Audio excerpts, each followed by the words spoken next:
Então, boa noite para todos. Vamos dar seguimento, então, ao nosso conteúdo, ok? Nós falamos na última aula sobre as fontes do direito internacional, e lá nas fontes do direito internacional, eu disse para vocês que a principal fonte do direito internacional privado é a lei. É a lei interna. E aí falei para vocês de todos aqueles elementos de conexão.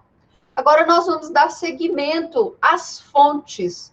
Qual é a segunda fonte? Então, lá, as fontes primárias, as mais importantes, são a lei interna e depois os tratados. Então, os tratados internacionais, ao contrário lá do direito internacional, público, que nós vimos que lá no direito internacional público, o tratado é a principal fonte do direito internacional. Aqui no direito internacional privado, não é o que acontece.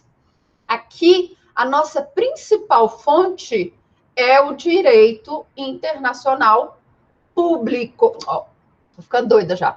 Aqui no direito internacional privado, a nossa principal fonte nada mais é do que a lei interna, é a nossa LINDB. Mas dentro dos nossos tratados, tá? Dentro das nossas fontes, nós vamos ter os tratados. Quais são esses tratados? São aqueles tratados especializados em direito internacional privado.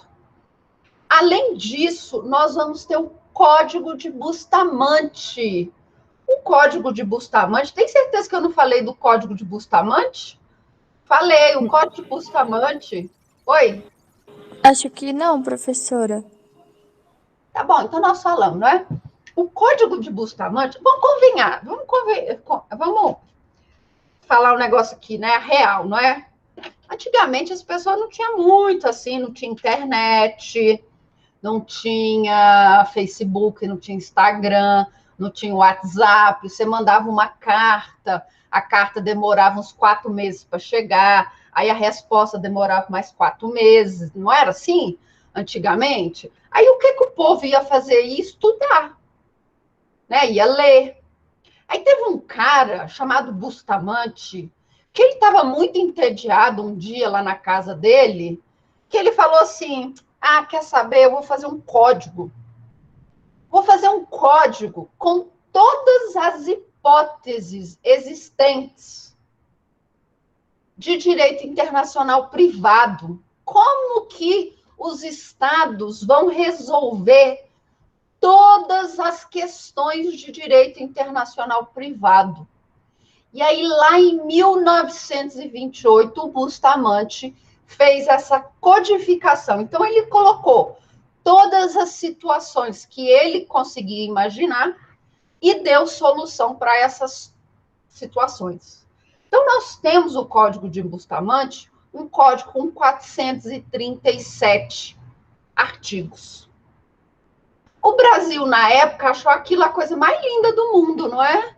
Nossa, que lindo! Um código para ratificar, codificar todo o direito internacional privado. Foi lá e ratificou o Código de Bustamante. Então, o Código de Bustamante é um tratado internacional que foi internalizado e, acredite, ele está em vigor até hoje. Uai, professora, como assim? Sim. O Código de Bustamante, quando ele é internalizado, ele não vira uma lei? Nós não vimos isso no semestre passado, no bimestre passado, quando nós falamos de direito internacional público, o tratado internacional é analisado, ele é assinado, depois ele é ratificado, não é assim? A mesma coisa aconteceu aqui. Só que a LINDB de 2002, ela é uma lei mais nova, então a lei mais nova vai revogar a lei anterior e ela é uma lei mais específica. Mas aqueles pontos que a LINDB não trouxe, eu vou usar o quê? O Código de Bustamante. tá bom? Então, ainda que o Código de Bustamante ele entre aqui para a gente como um tratado, hoje ele é uma lei, tá bom? Ele é uma lei interna. Então, vocês vão encontrar diversas decisões STJ, STF, que vai trazer como resposta o quê? O Código de Bustamante. Então, naquilo que o Código de Bustamante não é diferente da LINDB, ok? Nós aplicamos o Código de Bustamante, beleza? Ele é um tratado? É um tratado internacional que, quando foi internalizado, ele virou lei. Então, hoje, ele é uma lei, decreto número 18.871, de 13 de agosto de 29. Ainda está em vigor, tá? Então, a nossa segunda fonte são os tratados internacionais. Lembrando que quando esses tratados internacionais são ratificados, eles viram a nossa fonte primária, eles viram as leis. Jurisprudência. Jurisprudência é uma fonte jurídica. Nós vamos admitir as jurisprudências quando nós tivermos lacunas, quando nós tivermos dúvidas em relação à aplicação de determinada norma ou para resolver determinadas situações, que não são, por exemplo, nem trazidas na LINDB, nem trazidas no Código de Bustamante. Então, nós vamos aplicar a jurisprudência. Mas qual jurisprudência? Jurisprudência, por exemplo, da Corte Europeia de Justiça, a jurisprudência, por exemplo, da Corte Internacional de Justiça, qualquer corte internacional que trate daquele assunto. A próxima fonte é a doutrina, tá bom? A doutrina, ela sempre vai trazer uma visão bem ampla e geral, tá? Sobre determinado assunto. Vai discutir um assunto novo, vai discutir a forma de resolver determinada questão. Então, vão ser os trabalhos publicados nos institutos especializados de direito internacional privado, tá? Aí nós vamos ter alguns doutrinadores bons, o Reisteiner, nós vamos ter o Valadão, tá? Da década de 70, que vai ser um doutrinador muito utilizado, até o Bustamante, tá? Ele está um pouco desatualizado, convenhamos, né? Hoje nós temos coisas muito mais modernas, nós temos o comércio eletrônico, por exemplo. Eu comprei um monte de coisa da China, não é? Recebi hoje, eu tinha comprado uns negócios que na foto parecia ser desse tamanho aqui, ó. Tá? Desse tamanho. Aí eles chegaram hoje, é desse tamanhozinho. Parece desse tamanho, é desse tamanho. E agora? Direito internacional privado. Então, a doutrina, ela também é uma fonte do direito internacional privado. E, por fim, a última fonte do direito internacional privado é o direito costumeiro. E aí nós temos que nos atentar.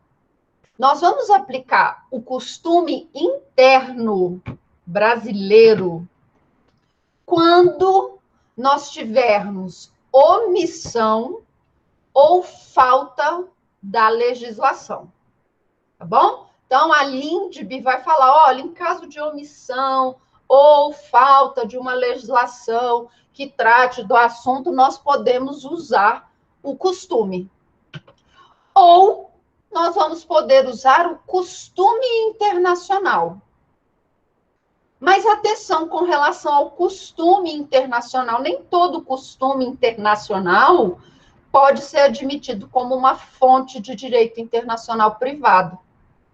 Nós temos alguns, como a lex mercatória. O que é a lex mercatória? A lex mercatória é um conjunto de costumes. Costumes, isso mesmo. É uma série de costumes que são usados no comércio via navegação. Então, coisas que são praticadas desde 1500, antes de 1500. costumes internacionais que são praticados lá da época das navegações, das grandes navegações, desde quando Portugal saiu lá de Portugal e começou a explorar a costa da África, bem antes de chegar aqui no Brasil.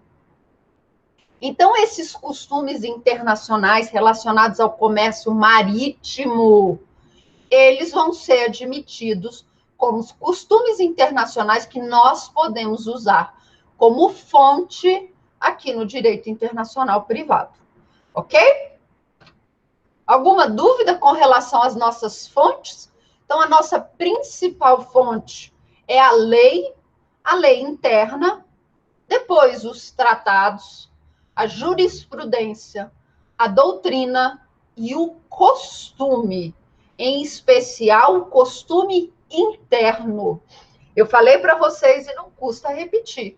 O direito internacional privado, ele é praticamente um direito interno, ok? É o direito interno que vai me dar a resposta. Qual lei eu vou aplicar?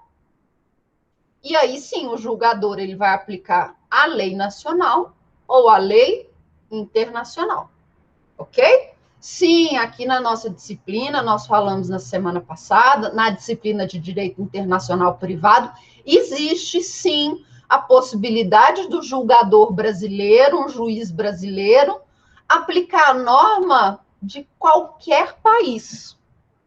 Eu estava ministrando uma disciplina essa semana, e aí eu comentei de um assunto que eu lembrei de vocês na hora. Nós temos aquela máxima aqui no direito, não é? Dai-me os fatos que eu te darei o direito. Não é assim? Mas eu preciso comprovar o direito. Em alguns casos, eu preciso comprovar o direito para o julgador.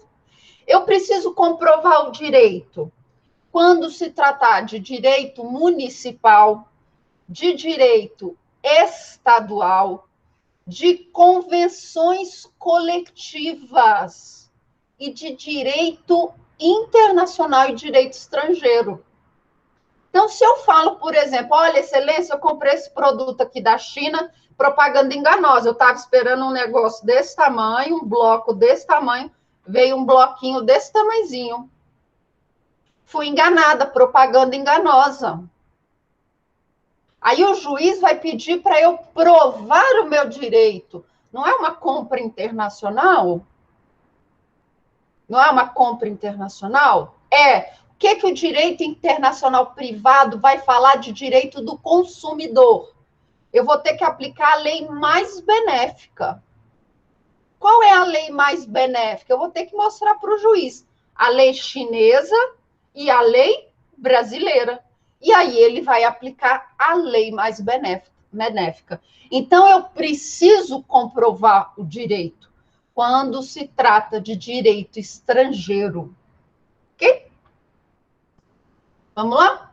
As normas conceituais ou normas qualificadoras, vocês podem se deparar com essas expressões, tá bom? São as normas que vão indicar como eu vou interpretar as normas de direito internacional, tá bom? Então, essas normas conceituais, elas servem para explicar a norma indireta, ok? E uma dessas normas conceituais ou qualificadoras é o que eu chamo de reenvio. Reenvio, renvoi, remissão, todos esses nomes vocês vão encontrar aí na doutrina. Então, reenvio, renvoi, remissão. E o que é esse bendito desse reenvio? Imagine o seguinte, tá? Eu vou até sair aqui, eu vou abrir um Jambojo que fica mais fácil de explicar para vocês. Tá? Imagine que você é juiz, tá? Você é juiz lá na Argentina, não, no Brasil mesmo, tá? Conseguem ver aqui o Jambojo bonitinho? Quem aqui está estudando para o cargo de juiz? Deixa eu ver. Quem aqui vai ser juiz? O Ebert. Renato, juizão, tá? O Renato, juiz no Brasil, tá? O Renato é juiz do Brasil e ele se depara com um caso que tem conexão internacional, tá bom? É um caso que vai discutir a capacidade de alguém, tá? A capacidade. Se vai envolver a capacidade, o que o Renato tem de aplicar? Hein? Se o Renato vai discutir a capacidade naquele processo, ele vai usar o quê? O artigo 7º da LINDB, não é? Então, o Renato, tá? Juiz aqui no Brasil, ele se depara com uma situação em que ele vai analisar a capacidade de alguém. E a LINDB fala o seguinte: quando envolve matéria que trata sobre o começo e o fim da personalidade, a capacidade, o nome e o direito de família, eu vou aplicar a lei de que lugar? Lei do domicílio. Tá bom? Não é assim? Aí a pessoa que eles estão discutindo a personalidade tem como domicílio Paraguai. Tá bom? Paraguai. Tá? Tem como domicílio Paraguai. Então, isso significa que o Renato ele vai aplicar a lei de qual país? Renato, juizão, tá? Ele está aqui no Brasil, ele está se deparando com uma ação que está discutindo a capacidade de uma pessoa, e essa pessoa tem como domicílio o Paraguai. E aí, Renato, qual lei você, juiz, vai aplicar? Perguntando para você, Renato. As perguntas de hoje vale ponto. E aí, Carol, qual a lei que o Renato vai aplicar? Que é isso? Qual a lei, gente? Vocês estão me ouvindo? Vocês estão vendo? Hello? Sim. Qual a lei que o Renato vai aplicar? A LINDB. A LINDB. E a LINDB diz que ele tem que aplicar qual lei? A do lei do domicílio. domicílio. Então, o Renato ele vai ter que aplicar a lei lá do Paraguai. Tá bom? Só que a LINDB lá do Paraguai, Lei de Introdução às Normas de Direito Paraguaio, diz o seguinte: quando nós formos discutir a LINDB lá do Paraguai, tá? A LINDB lá do Paraguai diz o seguinte: quando nós formos discutir a capacidade, eu tenho de aplicar a lei do contrato. Digamos que o contrato tenha sido assinado no Brasil. Então, a lei, a LINDB, lá do Paraguai, vai falar o seguinte: eu tenho que aplicar a lei do local do contrato. Então, a lei lá do Paraguai vai falar que o juiz brasileiro, ele não tem que aplicar a lei do domicílio, ele tem que aplicar a lei do contrato, do local da assinatura do contrato. Isso é reenvio. Tá bom? Isso é reenvio de primeiro grau. Vamos lá, vou dar mais um exemplo para vocês verem. Isso é o que eu vou chamar de reenvio de primeiro grau. Agora, imagina o seguinte, a lei paraguaia fala o seguinte, quando você for discutir a capacidade de uma pessoa, você tem que aplicar a lei da nacionalidade. E essa pessoa que o Renato quer discutir, a capacidade dela tem naturalidade belga. Então, a lei do Paraguai manda o Renato aplicar a lei belga. Ok? Então, a lei do Paraguai vai mandar o Renato aplicar a lei belga. Mas a lei belga vai falar o seguinte: não, quando eu for discutir a capacidade de alguém, eu tenho que aplicar o local que ela for encontrado. Então, imagine que ele foi citado, tá? Em Bahamas, local da citação. Aí a lei belga diz que eu tenho que usar a lei de Bahamas. Isso é reenvio. Isso é reenvio, ok? De terceiro grau, porque eu faço remissão a 3 leis diferentes. Ok? Isso é reenvio. No final das contas, o Renato ele vai ter de aplicar qual lei? A lei do Paraguai? Mas a lei do Paraguai manda ele aplicar a lei da nacionalidade. A lei da nacionalidade manda ele aplicar a lei do local da citação. E aí, o Renato vai aplicar qual lei? O Brasil, ele não admite a remissão. O artigo 16 da LINDB vai falar o seguinte: nós não admitimos qualquer remissão de outra lei.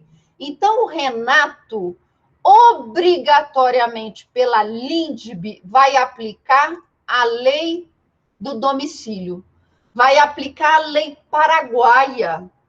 Não importa se a lei paraguaia manda o Renato aplicar a lei A, a lei B ou a lei C. Tá bom? Isso é uma situação que pode parecer óbvia, né? Não, nós vamos obedecer à lei brasileira, a LINDB. E a LINDB diz que eu tenho que aplicar a lei do domicílio e eu vou aplicar a lei do domicílio. Mas nós podemos chegar a situações em que a nossa legislação não fala absolutamente nada. E como eu vou resolver essa questão se eu não faço remissão? Ok? Então, nos próximos anos, talvez esse artigo 16 ele seja revogado. Mas hoje nós não admitimos o reenvio, ok? Então, o Renato, juiz, ele vai aplicar qual lei? A lei do domicílio, porque é o que a LINDB diz. A LINDB fala, o Renato tem de aplicar a lei do domicílio. Não importa se a lei do domicílio manda aplicar uma outra lei. Ele aplica a lei do domicílio. Se o reenvio, revoar, remissão fosse admitido no Brasil, qual lei o Renato aplicaria? Se o reenvio fosse admitido, o Renato teria de aplicar a lei das Bahamas, tá?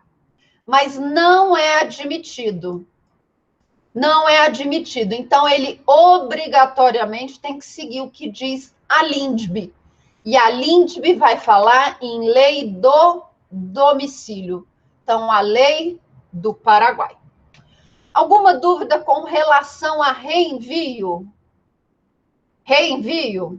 Vocês não estão falando nada, eu vou entender que vocês não estão com dúvida, tá? Então, o reenvio, ele nada mais é do que a remissão que o julgador vai fazer a uma determinada lei.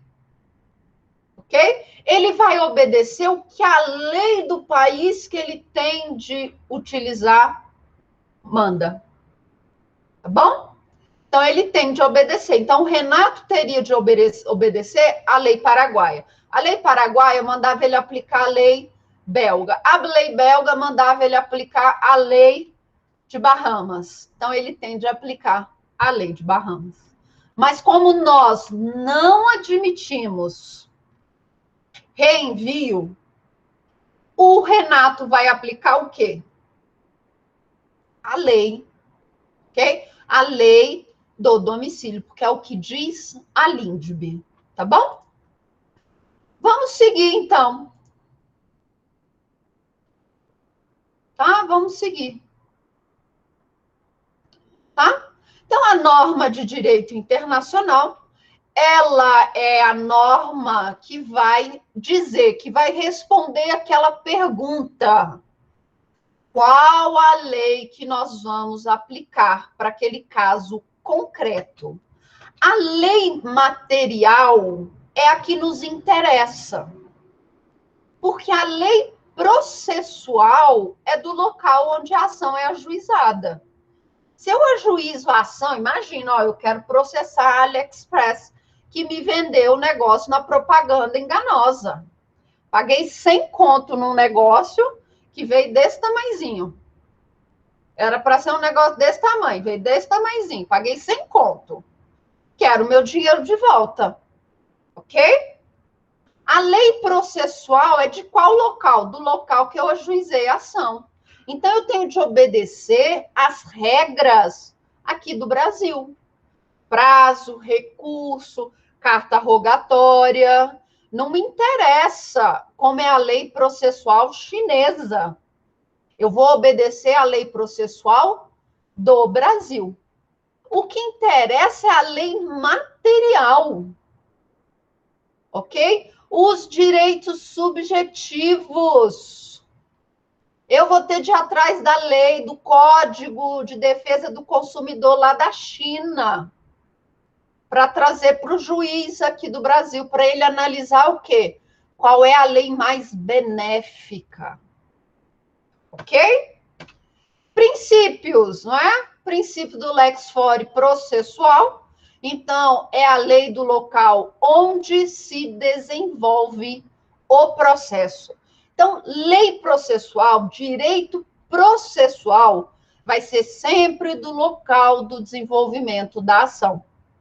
Sempre do local onde eu ajuizo aquela demanda. Isso não interessa para o DIPRE.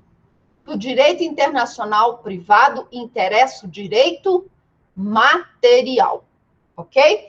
Qual a lei material nós vamos aplicar para aquele caso concreto? E como que nós aplicamos essas normas estrangeiras? Nós temos 3 posições. A primeira é que o juiz, ele deve aplicar o direito estrangeiro de ofício, tá? A segunda é que cabe às partes alegar e provar o direito estrangeiro. O juiz, ele não vai tomar nenhuma iniciativa. E a terceira corrente vai falar que fica a critério do juiz, se ele vai atuar de ofício ou se ele vai pedir ajuda das partes. Qual é a posição majoritária? Que o juiz vai aplicar o direito estrangeiro de ofício. Ele vai chegar para mim e vai falar o seguinte: olha, emende a inicial para trazer no prazo de tantos dias a lei chinesa. O que o juiz está falando? Olha, eu vou aplicar a lei chinesa, mas traga a lei chinesa para mim. Eu quero a lei chinesa traduzida e juramentada. Tá? O juiz, ele é obrigado a saber a lei estrangeira? Não. Ele é obrigado a traduzir a lei estrangeira? Não. Quem tem de fazer isso? Eu. Tá? Mas o juiz vai falar, olha, eu vou aplicar a lei de tal país, porque é o que a LINDB diz, que eu tenho que aplicar a lei italiana, a lei paraguaia. Então, você, parte, me traga a lei traduzida para eu poder estudar a lei, saber como que aquela lei material funciona, o que ela determina. Então, me traga a lei, ok? Então, a regra aqui no Brasil é que ele vai aplicar a norma de ofício. Tem exceção? Tem. Quando nós... Lembra que eu falei de autonomia de vontades? O que eu disse na autonomia de vontades? Olha, eu posso escolher o foro que eu vou ajuizar a ação, eu posso escolher qual a lei que vai valer para determinado contrato. Então, quando eu escolho a lei para determinado contrato, eu tenho de provar para o juiz, olha, para esse contrato, as partes optaram pela eleição da legislação do país X. Então, está aqui, excelência, a lei que a Vossa Excelência vai aplicar para essa situação. Por quê? Porque se as partes não falam absolutamente nada, qual lei que o juiz vai aplicar? A lei do local da assinatura do contrato. Por quê? Porque é o que a LINDB diz. A LINDB diz, olha, naquele caso em que nós temos obrigações, vale a lei do local da assinatura do contrato.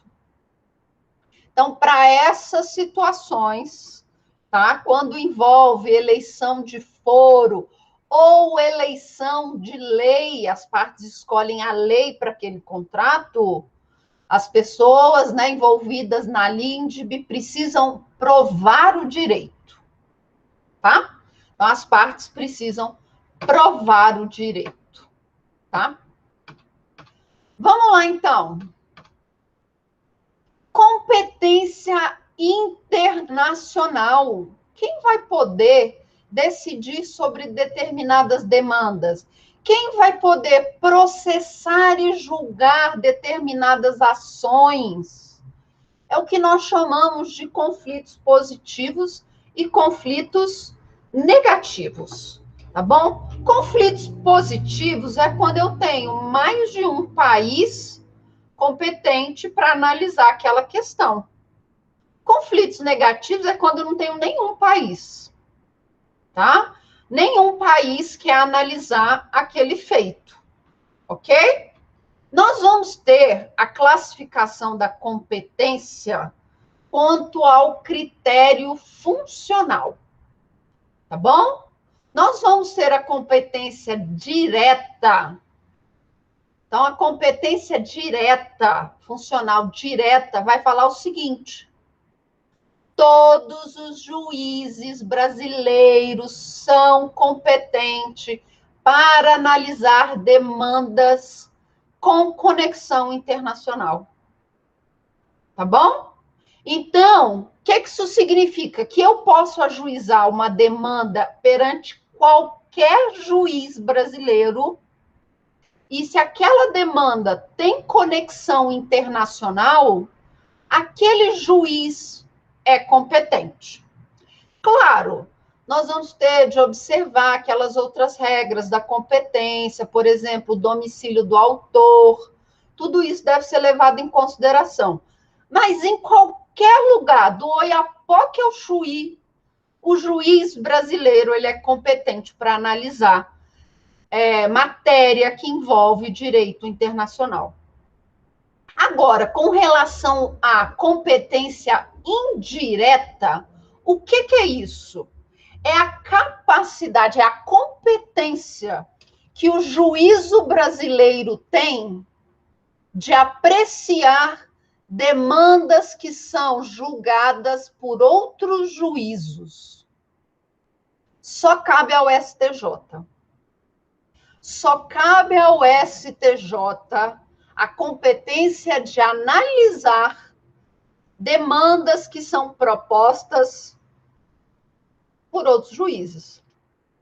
Então, aqui no Brasil, eu posso ajuizar em qualquer juiz do Brasil uma ação que tenha conexão internacional? Posso. Porque todos os nossos juízes têm competência direta para analisar essas demandas. Mas agora imagina que um juiz estrangeiro, um juiz lá nos Estados Unidos, ele proferiu uma decisão. Para essa decisão ter validade aqui no Brasil, para ter eficácia aqui no Brasil, ela precisa ser submetida ao STJ, porque só o STJ tem competência para apreciar decisão que foi tomada por um juiz estrangeiro. Imagine, por exemplo, que um juiz lá na Tailândia precisa citar um brasileiro, tá? Precisa citar um brasileiro. Não é uma decisão proferida por um juiz estrangeiro? Para que aquela decisão do juiz que manda citar o brasileiro tenha eficácia no Brasil, tem de passar pelo STJ. Então, toda decisão proferida por um juiz estrangeiro, seja uma decisão interlocutória, seja uma sentença, tem de passar pelo STJ. Combinado? Classificação em razão do foro, tá? Normalmente, tá? Eu falei isso para vocês quando falei lá de domicílio de conexão, que, em regra geral, nós vamos sempre aplicar o do domicílio do réu, quando a matéria for relacionada à personalidade, capacidade, nome e direito de família. Já a competência especial, ela vai se dar quando as partes fazem a eleição de foro. Bom? Então, a classificação em razão do foro, ela vai ser geral. Nós vamos obedecer, então, a regra máxima do domicílio da pessoa, domicílio do réu, domicílio da pessoa que está sendo discutida, a competência, personalidade, direito de família ou nome. Ou especial, quando eu tenho a opção, escolho o local para aquela demanda ser ajuizada. Tá? Em razão da matéria. Aí, em razão da matéria, nós vamos abrir o nosso Código de Processo Civil. O nosso Código de Processo Civil vai ser bem claro em relação à competência em razão da matéria aqui do Brasil. Tá bom? Vai falar o seguinte, olha, compete à autoridade judiciária brasileira. Então, compete a qualquer juiz aqui do Brasil as ações em que o réu, qualquer que seja a sua nacionalidade, estiver domiciliado no Brasil. No Brasil, tiver de ser cumprida a obrigação. Atenção para obrigações que devem ser cumpridas aqui no Brasil. Ainda que exista uma eleição de foro, então, ainda que lá no contrato eu fale o seguinte, olha, aquela ação, aquele contrato vai ser cumprido no Brasil, mas nós vamos eleger como foro Pequim, Beijing. É quem nós vamos escolher como local para ajuizamento da ação. Se eu quiser ajuizar a ação aqui no Brasil, eu posso, tá bom? Ainda que haja eleição de foro, a competência da justiça brasileira, quando a obrigação for cumprida aqui no Brasil, não vai ser afastada em face da eleição de foro. Jurisprudência pacificada. Então, ainda que exista uma eleição de foro, se a obrigação foi cumprida aqui no Brasil, eu posso ajuizar a ação no Brasil? Posso. O juiz brasileiro vai ser competente para ajuizar aquela ação. Não adianta reclamar e falar, ah, mas o contrato diz isso. Não. Se a ação foi ajuizada aqui, vai continuar aqui. Tá bom? O fundamento seja fato ocorrido ou ato praticado no Brasil. Compete ainda às autoridades brasileiras julgar e processar as ações de alimentos quando o credor tiver domicílio ou residência no Brasil, o réu manter vínculos no Brasil, decorrentes da relação de consumo quando o consumidor tiver domicílio no Brasil ou residência, em que as partes, expressa ou tacitamente, se submeterem à jurisdição nacional.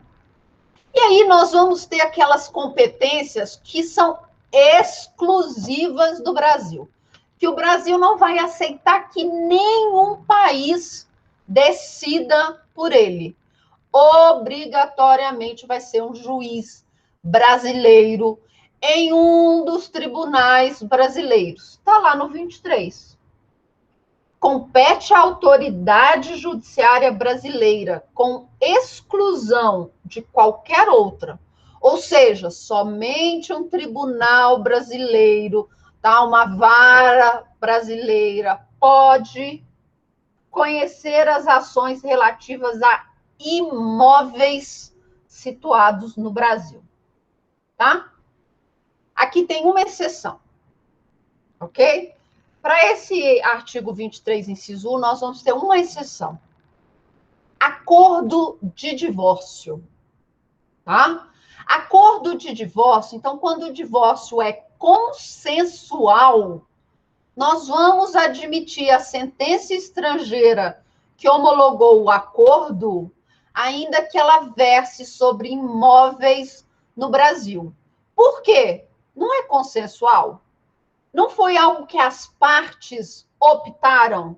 Elas não fizeram um acordo? Sim. Então, que diferença vai fazer na sentença que foi proferida no exterior e a sentença de homologação aqui no Brasil? Então, quando se trata de divórcio consensual, em que há apenas a homologação do acordo, essa sentença estrangeira que homologou o acordo vai ter eficácia aqui no Brasil. Tá bom?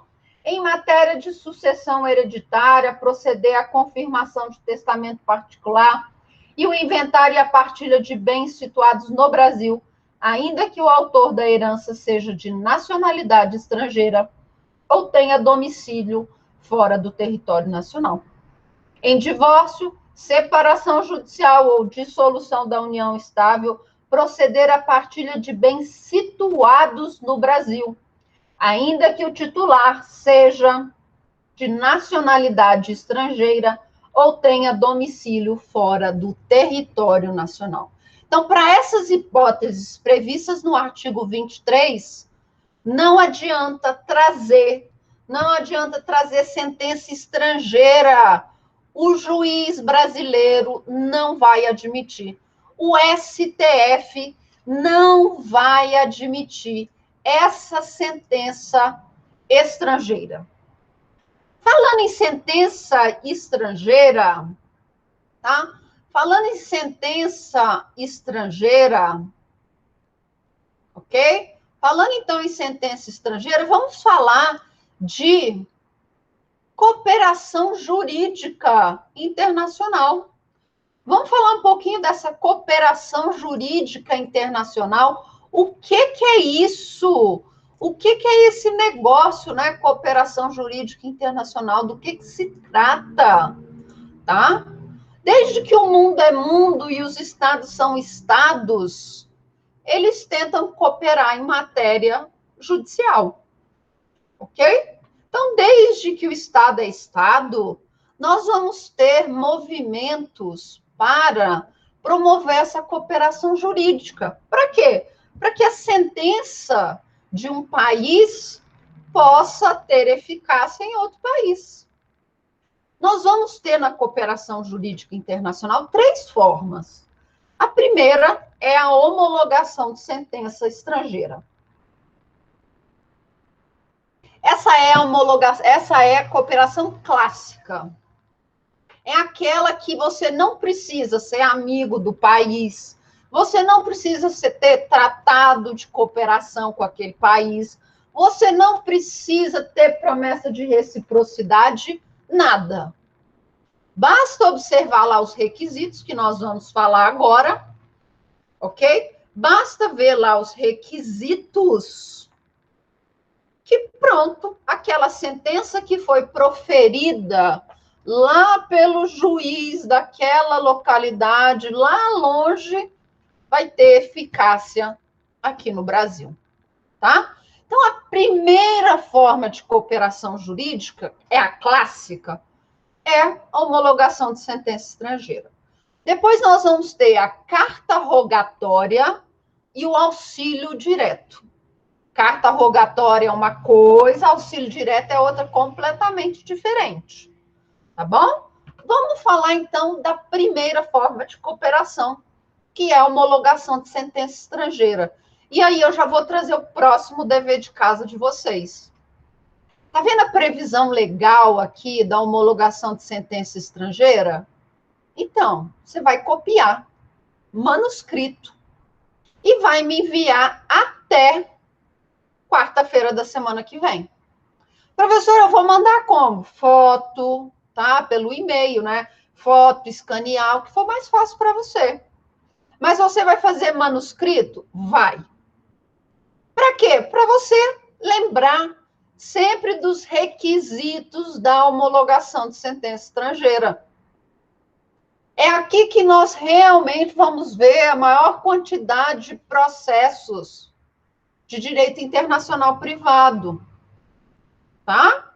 Então, a previsão legal da homologação de sentença estrangeira está lá na Constituição, no CPC, na LINDB, aqui está invertido, no regimento do STJ e na lei de arbitragem, tá bom?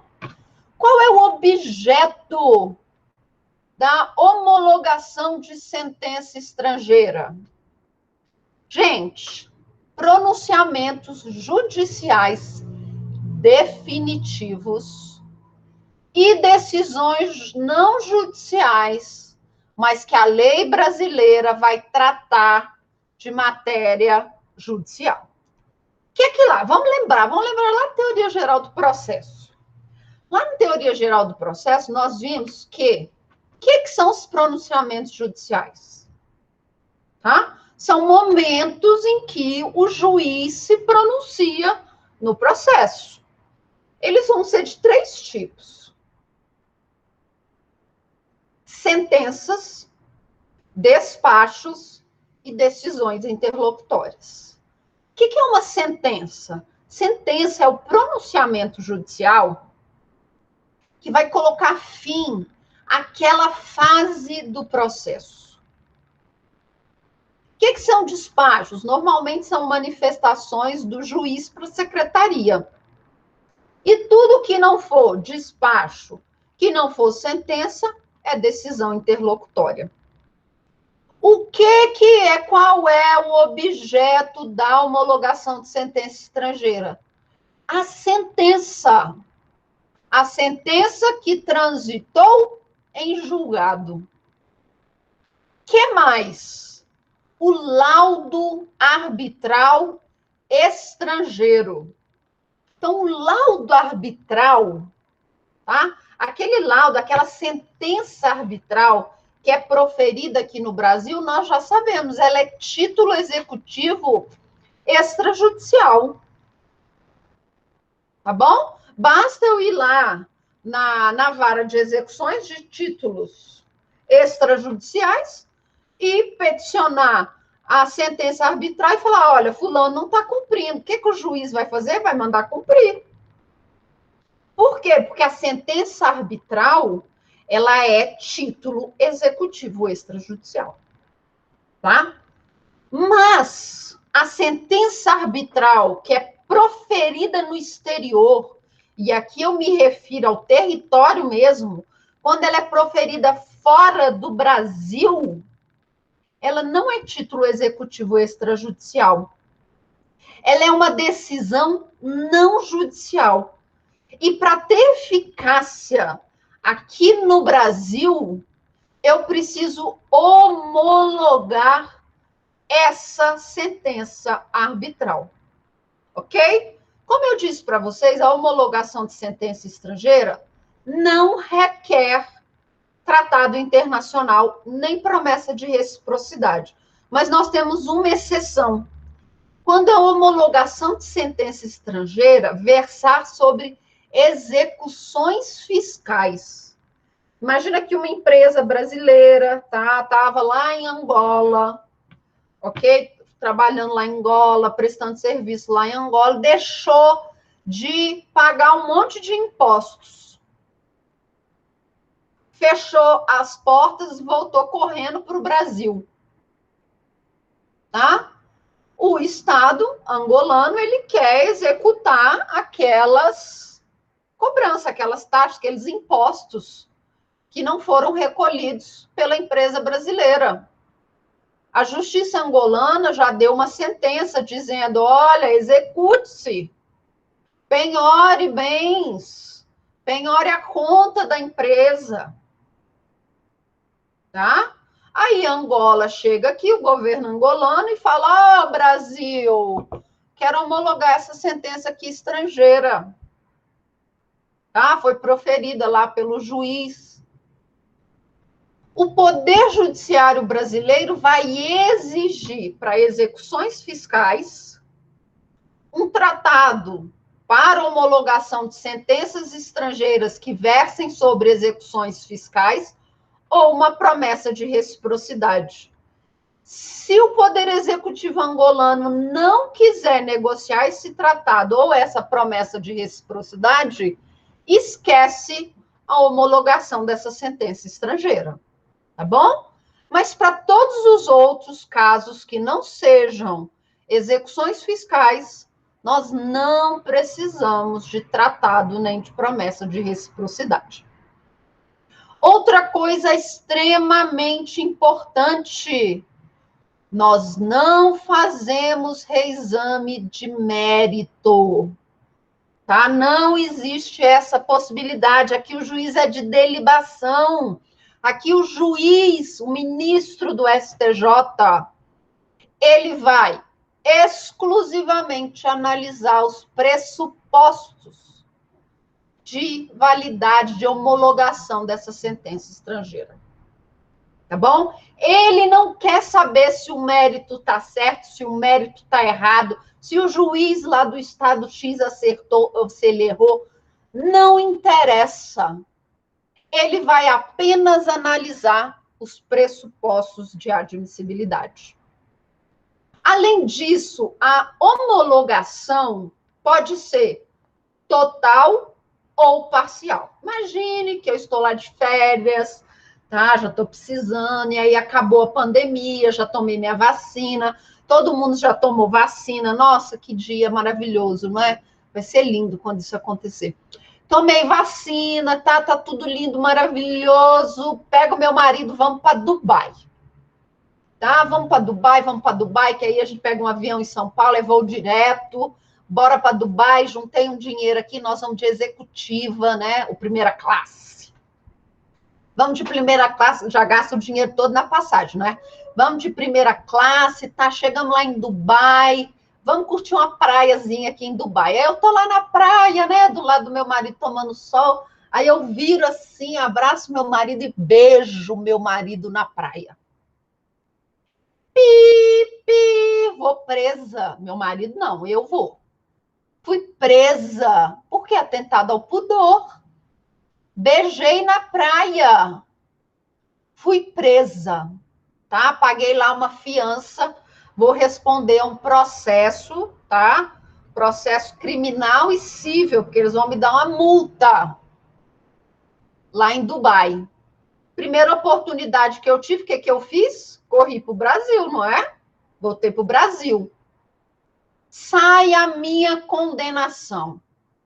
50 mil dirhams, que é o equivalente aí a 50 mil reais, mais 40 chibatadas em praça pública. Vocês conseguem imaginar isso? Eu beijei meu marido, gente, numa praia, local público, Vou levar 40 chibatadas em praça pública.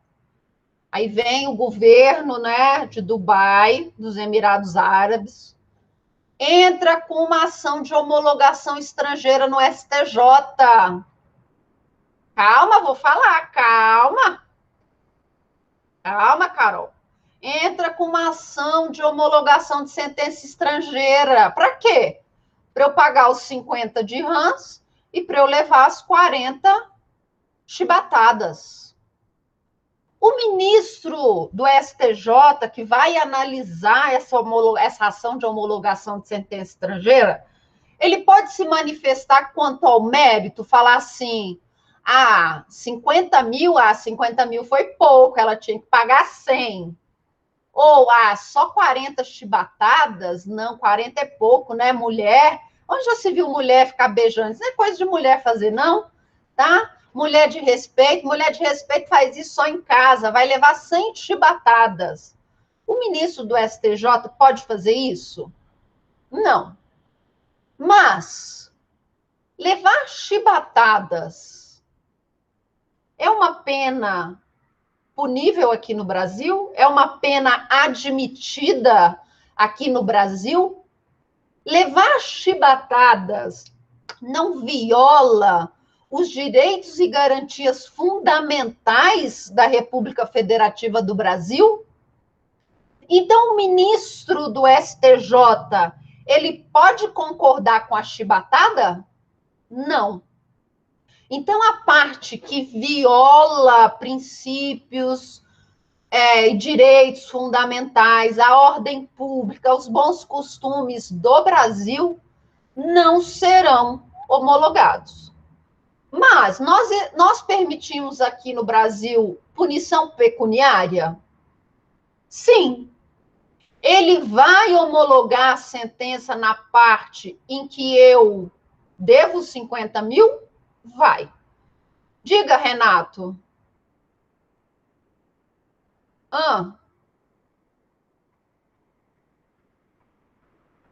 Diga. Não, só explicando que eu precisei sair e voltar. Tá. Achei que você estava com dúvida aqui. Então, a homologação dessa sentença estrangeira pode ser total ou parcial. Eu vou ter de pagar os 50 mil? Vou. Mas eu vou levar as 40 chibatadas? Não vou. Tá bom? A eficácia. Gente, a eficácia da sentença estrangeira só vai ocorrer depois que ela for homologada. Antes disso, ela vale apenas como meio probatório, tá bom? Então, antes de ser homologada, ela não tem eficácia no Brasil. Ela pode ser usada como prova? Pode, mas eficácia ela não vai ter, ok? Ela não vai ter. Vamos falar dos requisitos para se homologar, então, uma sentença estrangeira. O primeiro requisito é que ela seja proferida por um juiz competente, mas competente de acordo com a lei local, tá bom? Com a lei local. Imagine, tá, que a lei do Quênia preveja que o líder tribal lá de uma das tribos do Masai Mara, ele tem competência para julgar ações que envolvam a coletividade ali, tá? E o que aconteceu com o seu cliente? Ele foi passar férias lá no Quênia, não é? Ele se enrabixou lá com uma moça lá da tribo e foi condenado a pagar o valor de 2 vacas. Tá? Ele não quis pagar as vacas, correu para o Brasil. Ok? Pela lei queniana, aqui na situação hipotética, o líder tribal ele é competente para analisar demandas que envolvam ali a sua coletividade. essa decisão que foi proferida lá pelo líder tribal, ela pode ser homologada aqui pela justiça brasileira? Pode. Por quê? Porque lá na legislação queniana, aquele líder tribal é competente para analisar aquela demanda. Então, o primeiro requisito é o juiz competente, mas não é da lei brasileira, não é para a lei brasileira, é pela lei do local. Eu quero saber se aquele juiz, lá na lei daquele país, era competente para proferir aquela sentença.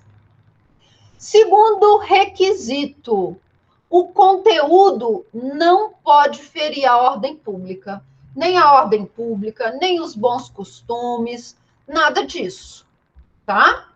Também não pode ferir a coisa julgada. Se já tiver, tá? Essa aqui, a ação de homologação de sentença estrangeira, é uma ação, tá? Em que vai ser garantido a ampla defesa e o contraditório. O réu vai poder se manifestar.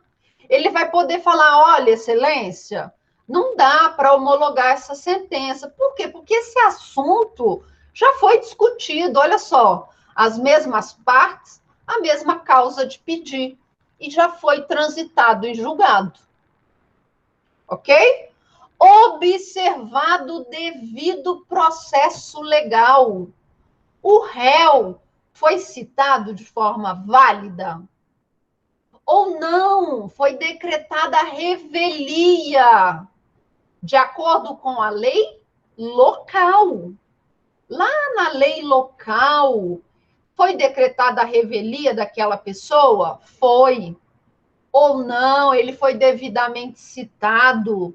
Então, o ministro brasileiro, ele vai observar se foi proferido o devido processo legal. Tá bom? A sentença proferida lá no exterior, tá? Após a sua homologação, ela é uma sentença que pode proferir, que existe no ordenamento jurídico brasileiro. Ela é, por exemplo, uma sentença constitutiva, declaratória, condenatória ou mandamental. Então, aquela sentença que foi proferida no exterior, ela tem os mesmos efeitos de uma sentença que foi proferida no Brasil? Sim, então ele pode homologar. E, por fim, que a sentença seja traduzida para o português ou que ela venha na língua oficial brasileira. Tá? Então, a sentença ela deve ser traduzida para o português. Aliás, hoje é o dia do português.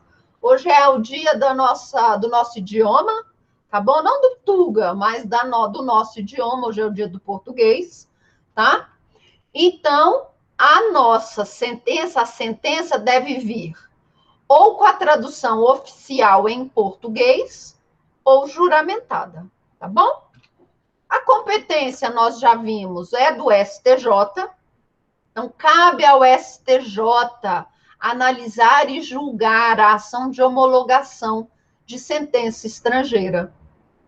Quando o ministro do STJ, ele dá a sua decisão, se ele concorda em parte ou totalmente com a sentença, ele vai proferir um documento chamado exequatur. O que é esse exequatur? É o cumpra-se. Cumpra-se a sentença estrangeira que foi homologada. E quem vai cumprir essa sentença? Quem vai ser responsável por executar a sentença estrangeira que acabou de ser homologada? A Justiça Federal da primeira instância. Então, a Justiça Federal da primeira instância, lá do local mais próximo do réu, por exemplo, vai ser responsável por executar aquela sentença. Então, você estudou para passar no concurso juiz federal, passou no concurso juiz federal. tá? Passou no concurso juiz federal crente que ia acabar com o crime organizado, não é? Mas não. Você só está lá executando sentença estrangeira, cobrando do fulano as 2 vacas que ele vai ter que pagar, cobrando lá da professora os 50 mil de multa por ela ter beijado na praia. Tá? Então, você está lá na Justiça Federal executando sentenças estrangeiras. Ok? Alguma dúvida? Alguma dúvida até agora? Então, lembrando aqui, se a matéria que for tratada na sentença estrangeira versar contra princípios e fundamentos da República Federativa do Brasil, ela não será homologada naqueles termos, ok?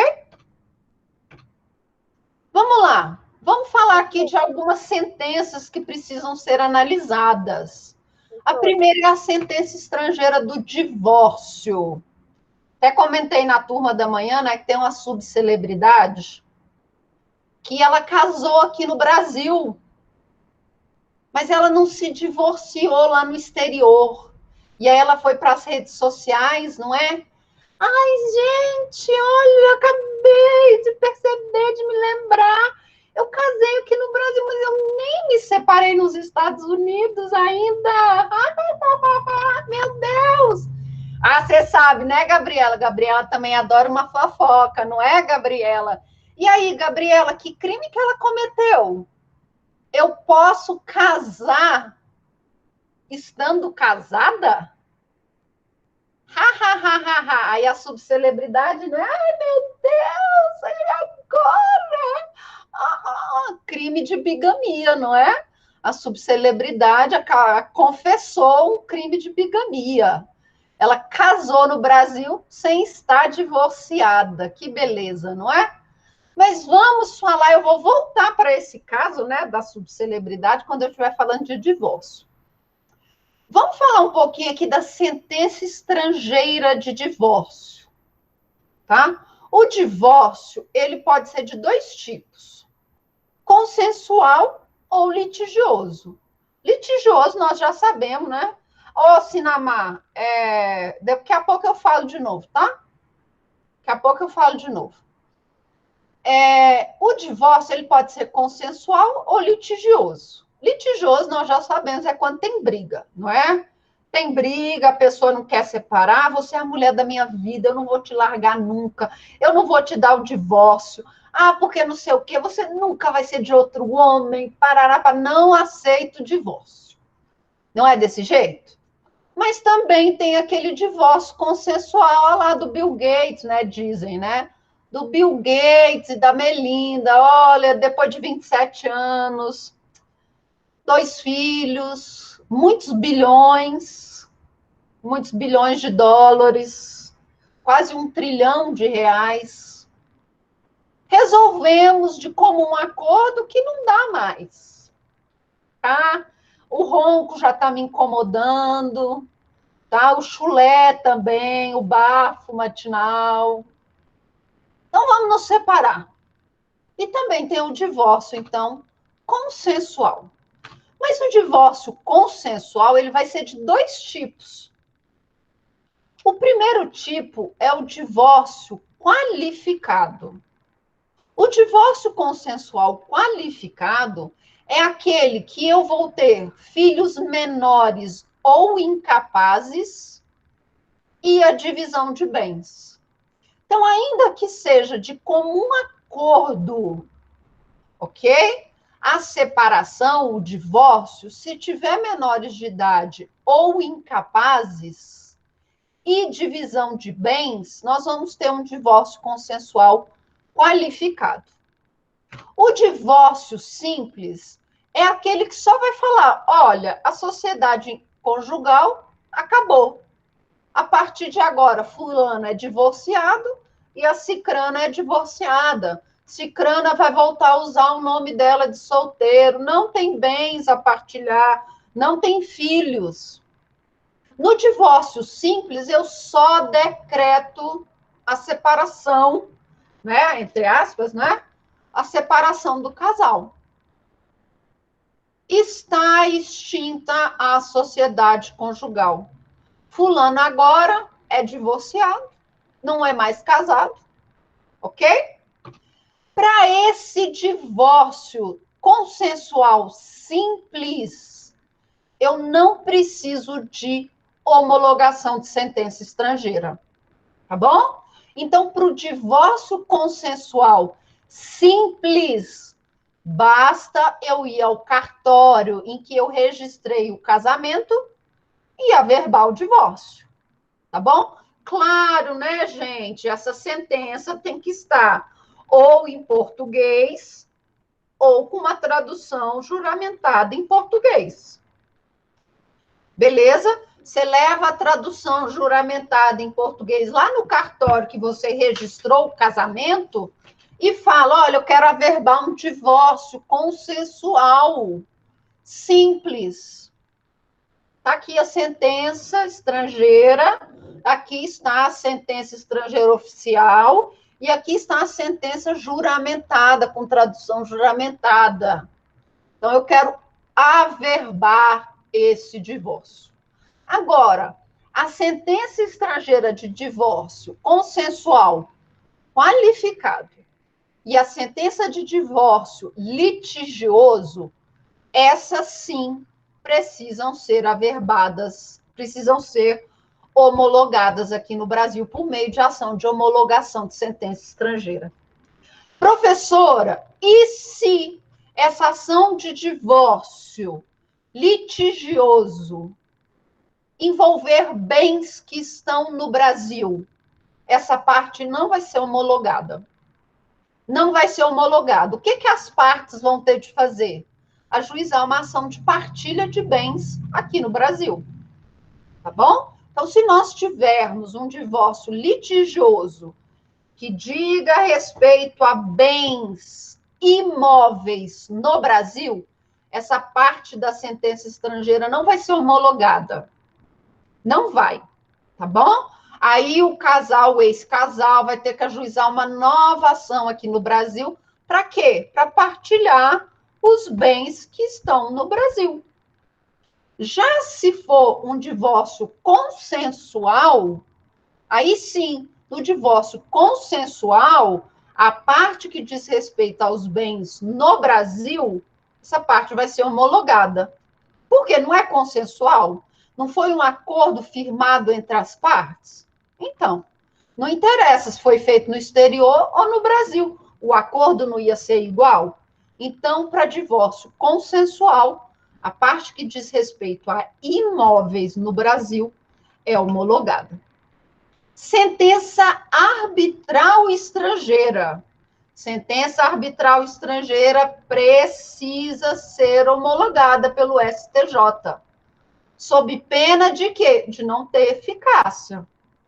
Ainda que a sentença arbitral proferida dentro do Brasil seja título executivo extrajudicial, aquela que é produzida fora do Brasil não é título executivo extrajudicial. Precisa ser homologado, tá? Pode falar, Jonas. Professora, no caso aí, antes da senhora entrar nessa sentença arbitral, da homologação da sentença estrangeira, por exemplo, sim, vamos dizer, eu fiz essa separação consensual lá nos Estados Unidos, um exemplo. Só que eu casei aqui no Brasil. Eu tenho que trazer para ser homologado aqui, não é? Tem de trazer. É normal, igual acontece aqui no Brasil, por exemplo. Igual, eu fiz uma separação consensual extrajudicial, só que o pessoal, por exemplo, casou em Lusiânia, Goiás, exemplo. Só que eu fiz no cartório aqui do DF, do Gama. Sim. Aí eu fiz lá a escritura pública, só que eu tenho que levar lá em Lusiânia e homologar lá, não é isso? Você tem que averbar lá. Isso, exatamente. Então é a mesma coisa, praticamente. É a mesma coisa, é a mesma coisa. A diferença é que quando eu faço tudo aqui dentro do Brasil, eu só levo a escritura pública, não é? Isso. Lá, quando é uma sentença de outro juiz, aí não, eu preciso homologar. Eu vou ter que ajuizar uma ação no STJ, vou ter de pagar advogado, pagar custas para o STJ falar: execute-se, está autorizado a verbar esse divórcio lá no cartório tal. Aí, por exemplo, aí eu já faço a petição direto para o STJ ou eu tenho que passar primeiro para o... Direto para o STJ, ação de homologação de sentença estrangeira. Beleza, então. Direto para o STJ. Não, tranquilo. Você está casando, né, Jonas? Não, eu fiz separação extrajudicial já. Só que eu pedi para o meu sobrinho assinar. Você está querendo casar de novo, Deus fala a me livre. verdade. Só se for noutra vida. Oi? Só se for noutra vida. Ah, não fale isso não, Jonas. Eu sou igual o professor Rodrigo. Vou contar isso para ele. Pode falar. Acho que esse é o mal dos advogados. Quando começa a saber da lei. Tadinho. Mas, ó, se você quiser, então, casar de novo, casar nos Estados Unidos, separar de novo nos Estados Unidos, você já sabe como proceder. Sim, não, isso eu sei. Que bom, que bom. Mais alguma dúvida, pessoal?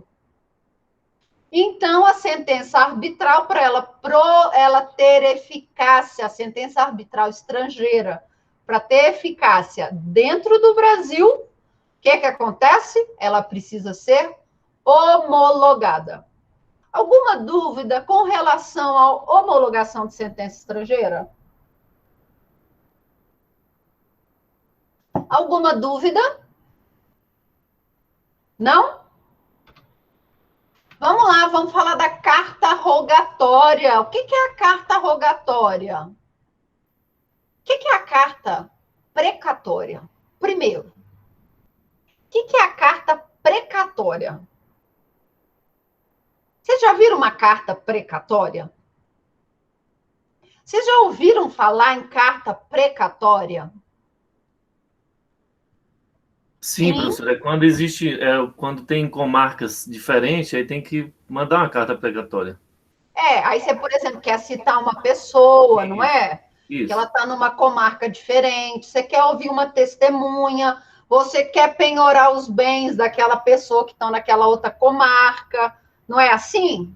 Isso, é expedida a carta precatória porque a pessoa está em outro estado. Isso, está em outro estado, outra cidade, não é? Agora, imagine que você precisa citar alguém que não está em outra comarca, está em outro país. E aí? A antiga esposa do Jonas, por exemplo, mudou. E Jonas, ela mudou lá para os Estados Unidos. E agora você quer separar, né, Jonas? Quer curtir então a vida doidada. Fica na bigamia, né? Gente, olha só o que a gente escuta. Não, Jonas, você, estudante de direito, futuro advogado, fala um negócio desse? Não, tem que separar. Mas e aí, o Jonas quer citar a esposa dele, que ele quer se separar? Carta rogatória. Ele quer citar que está lá nos Estados Unidos. Carta rogatória. Então, a carta rogatória nada mais é do que a troca de informações, a colaboração jurídica, é a conversa entre juízos de estados, países diferentes. Então, sempre que eu tiver uma decisão interlocutória que precisa ser cumprida em outro país, eu vou me valer da carta rogatória, tá? Então, imagine a carta precatória, mas no âmbito internacional.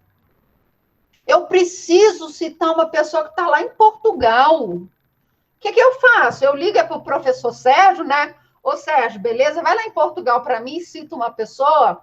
É assim? Não. Tá? Quem dera, né? O professor Sérgio ia adorar, imagina. Ele tem que fazer isso toda vez. Mas não, ele não é competente lá. Ele não tem esse poder lá em Portugal para citar ninguém.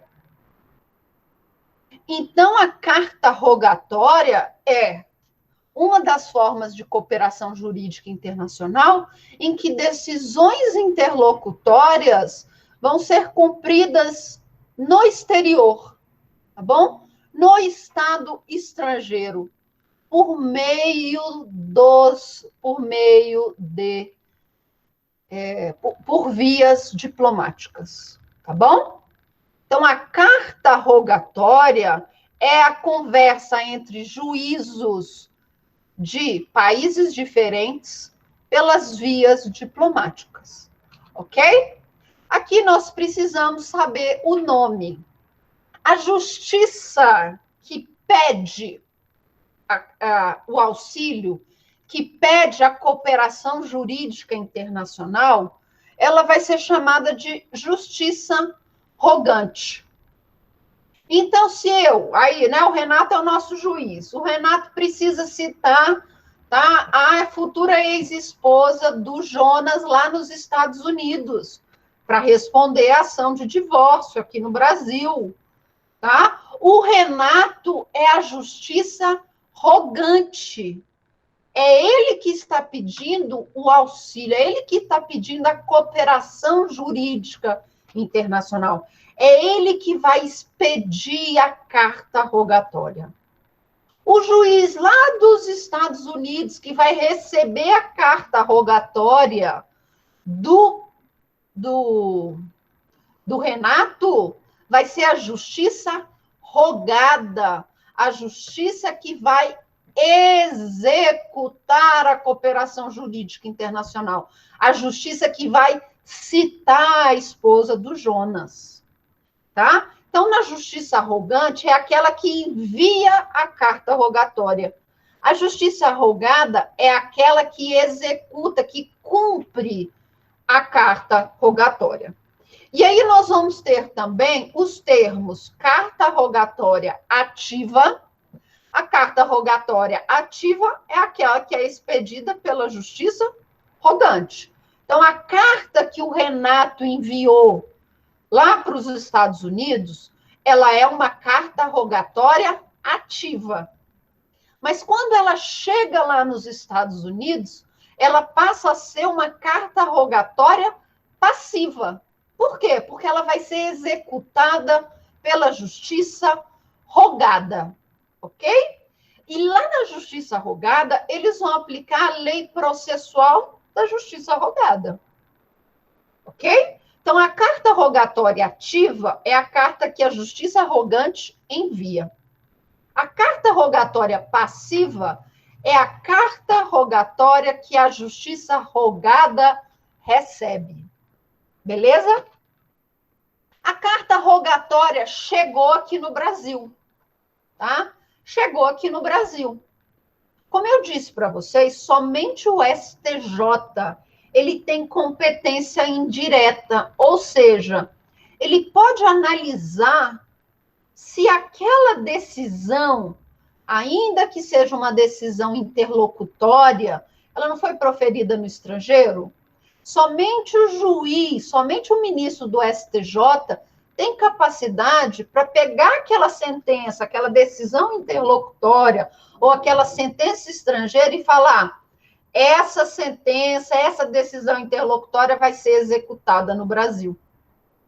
Então, o ministro do STJ, ele vai receber a carta rogatória, ele vai analisar a carta rogatória e ele vai falar o seguinte: deixa eu ver, né?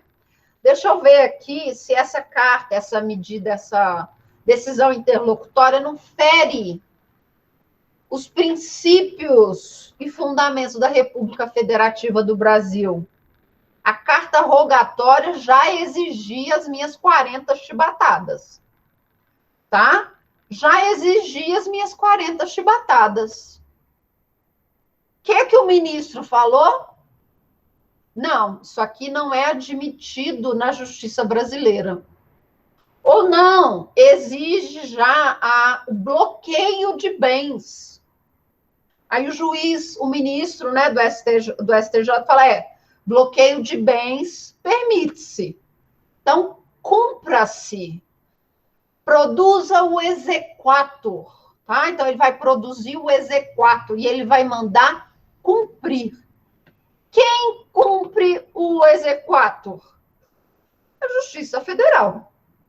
Tá bom? Então, a Justiça Federal vai receber o exequatur e vai cumprir. tá? E o juiz federal da localidade mais próxima da minha casa vai pegar a decisão interlocutória, né, proferida pelo juiz estrangeiro, que foi remetida ao STJ, que o STJ falou, bacana, tá certo, pode cumprir, e aí ele vai penhorar as minhas contas, tá bom? Então, é a Justiça Federal que cumpre o exequatur. Aqui na carta rogatória, nós teremos obrigatoriamente a exigência de um tratado internacional ou de uma promessa de reciprocidade. Então, aqui não tem jeito. Vai ser um tratado internacional ou uma promessa de reciprocidade. É por isso que nós fazemos vias diplomáticas. Porque se não tiver o tratado ou a promessa, o Itamaraty vai negociar, tá? Eu trouxe um esqueminha aqui para vocês verem quando o Brasil é justiça rogada e recebe uma carta rogatória passiva, tá bom? O juiz rogante, então, vai entrar em contato com a autoridade competente lá no estado dele, tá? Que vai enviar para a embaixada do estado dele, aqui no Distrito Federal, a carta rogatória. A embaixada, então, vai entrar em contato com o Itamaraty, ou negocia um tratado ou uma promessa de reciprocidade. Encaminhou para o Itamaraty, então, vai enviar para quem? Para a nossa autoridade central, que é o Ministério da Justiça, tá bom? Lá no Departamento de Recuperação de Ativos e Cooperação Jurídica Internacional, tá? Lá no Ministério da Justiça, eles vão observar se os requisitos mínimos estão preenchidos. Por exemplo, a carta rogatória está em português. Ó, não está em português, devolve para o Itamaraty devolve para a embaixada providenciar a tradução. Não, está em português, tudo certinho. Manda para o STJ. Aí o STJ vai analisar. Concedeu o exequatur? Justiça Federal da primeira instância. Ok? Justiça Federal da primeira instância cumpre a obrigação, cumpre o exequatur, remete para o STJ, que remete para o Ministério da Justiça, que manda para a autoridade competente do Estado estrangeiro, que devolve para o juiz. Tá bom? Falando, olha, conseguimos citar a pessoa, ou não tinha dinheiro na conta daquela pessoa para bloquear. Agora, se não conceder o exequatur, olha, nós não vamos admitir nem sentença transitada em julgado, muito menos em decisão interlocutória as 40 chibatadas. Não. Devolve para o Ministério da Justiça, que devolve para a autoridade do Estado requerente, que devolve para o juiz rogante falando, olha, o Brasil não aceita as chibatadas. Tá bom? E como que é o inverso? O juiz brasileiro encaminha para a autoridade central brasileira a carta rogatória, que encaminha, então, o Ministério da Justiça encaminha para o Itamaraty, ok? O Itamaraty vai encaminhar para a Embaixada do Brasil lá no estado estrangeiro, ou a embaixada vai negociar um tratado internacional ou uma promessa de reciprocidade e vai encaminhar para a autoridade central lá do país requerente. Aí o resto do trâmite vai depender de cada país, tá? Cada país vai ter o seu trâmite. No Brasil, quando nós temos, então, Brasil como justiça rogada numa carta rogatória passiva, esse é o trâmite, ok? Beleza? E para terminar, o nosso último, tá? A nossa última forma de cooperação jurídica internacional, que é o auxílio direto. Assim como a carta rogatória, nós precisamos de tratado internacional ou promessa de reciprocidade. O que é o auxílio direto? O auxílio direto é um auxílio, é um pedido. Nosso presidente manda uma mensagem, liga, pega o celular, liga para o Joe Biden. Oh, Joe Biden, tudo bem aí, não é? Tudo bem. Joe Biden, estou precisando de umas informações. Então, eu quero saber quantos brasileiros estão presos por tentarem entrar ilegalmente nos Estados Unidos. Vou fazer um discurso aqui e eu estou precisando dessa informação. Você sabe, né? Esses brasileiros que vão para os Estados Unidos, tudo vagabundo. Não é? Não foi isso que ele falou? É, ele falou. Então, eu estou precisando dessa relação aí de brasileiros que estão presos nos Estados Unidos. Pode me passar? Pode. Isso é um auxílio direto. Tá? Ou não, os Estados Unidos entram em contato com o Brasil. Brasil, tudo bem? Tudo bem. Estou precisando saber quantos americanos recebem benefícios do INSS. Aí o Brasil, então, espera aí que eu vou entrar em contato com o INSS para o INSS me responder a essa questão, e já te respondo. Aí o INSS vai lá, responde, e aí o Brasil liga para os Estados Unidos. Estados Unidos, então, lembra que você me pediu a quantidade de americanos que recebem benefícios, né? Então, descobri que 5 americanos recebem benefícios aqui pelo INSS. Isso é auxílio direto, tá? Envolve obrigatoriamente o poder judiciário? Não. Pode ser matéria exclusiva do poder executivo. Ou não, pode requerer, sei lá, informações, quantos projetos de lei são apresentados anualmente. Então, não necessariamente vai envolver o poder judiciário.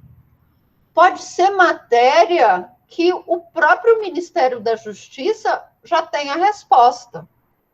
Tá bom? Então, nós vamos ter o auxílio direto ativo e o auxílio direto passivo. O auxílio direto ativo, ele é da pessoa que pede. O auxílio direto passivo é da pessoa que responde ao pedido, ok? Hipóteses previstas lá no Código de Processo Civil.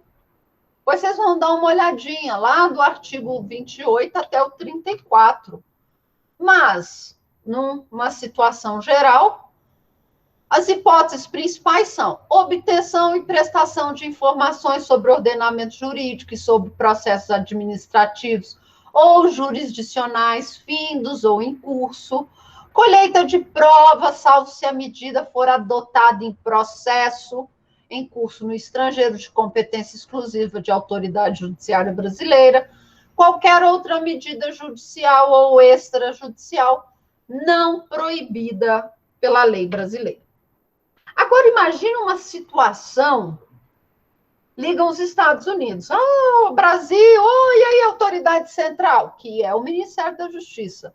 Autoridade central, tudo bem com vocês? Tudo jóia. Então, eu estou querendo uma informação. Eu quero saber quantos pedófilos americanos estão respondendo a processo no Brasil.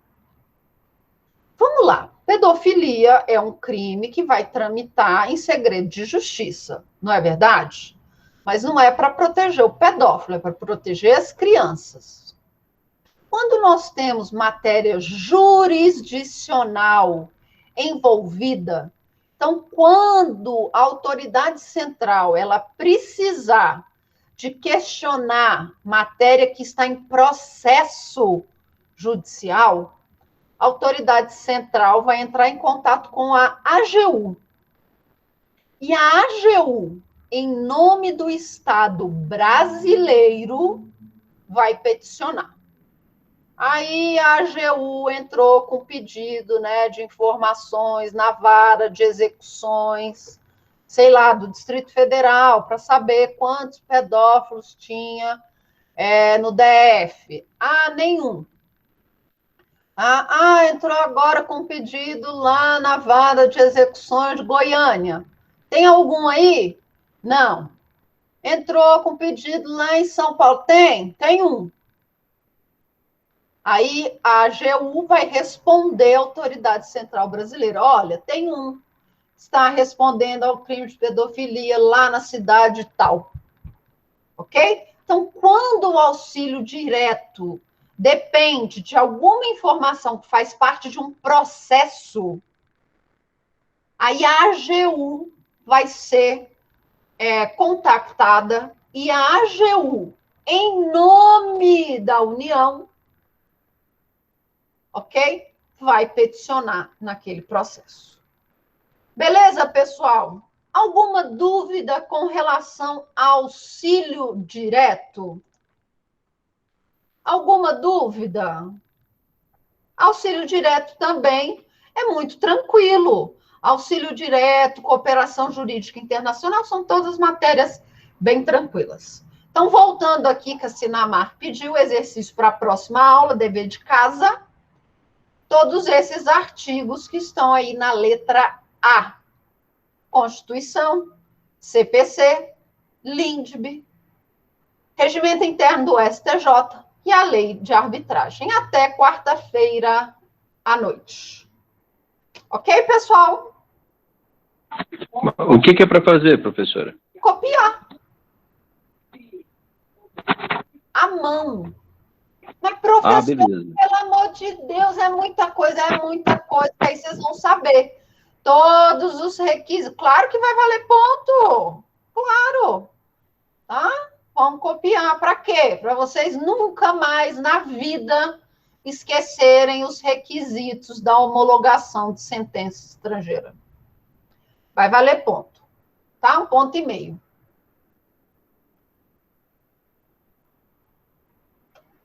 Não, Carol, pode me enviar por e-mail, tá? Pode me enviar por e-mail. Melhor. Beleza, pessoal? Na caneta envia uma foto por e-mail, é isso? Pode mandar foto, pode escanear, pode fazer da forma que você achar mais fácil, tá? Pode ser só Ctrl+C, Ctrl+V também, digitado, então. Não, não é digitado. Espertinho. Não é digitado, é manuscrito. A forma mais fácil. Não. É manuscrito. Tem um nome para isso quando é manuscrito.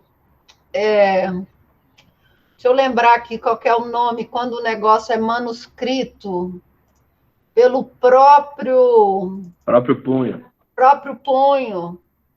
Tem mínimo de páginas, não, Maria, claro. Tem que copiar, porque isso aí vai dar umas 8 páginas. Tá? Isso aí vai dar umas 8 páginas. Então, pode copiar. Tá? Pode copiar, que isso aí não vai ter jeito. Tá?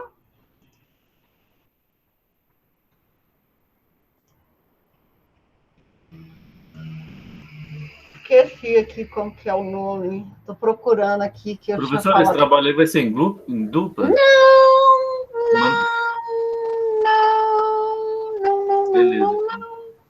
Não. Olha só. Demógrafo. Esse trabalho vai ser demógrafo. Escrito com seu próprio punho e com a sua letra. Tá? Demógrafo. Lei seca. Essa pena é vedada no Brasil, né? Não, gracinha. Não é pena vedada aqui no Brasil, não. Demógrafo. Próprio punho e com a sua letra. Ok, pessoal? Ih, perdi minha conexão aqui, caí. Google Chrome não está respondendo. Ok, pessoal? Ok?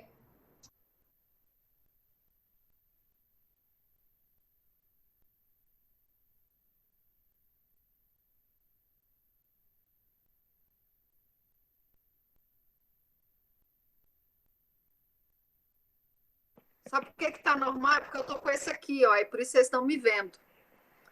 Então, pessoal, ficamos assim. Dever de casa. Próxima aula, nós continuamos.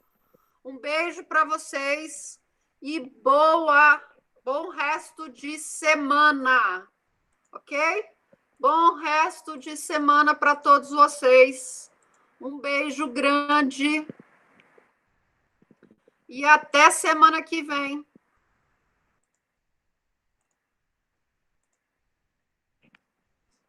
Até semana que vem. Um beijo para todos e até semana que vem. Vou tentar entrar aqui para encerrar a aula, porque senão ele não encerra.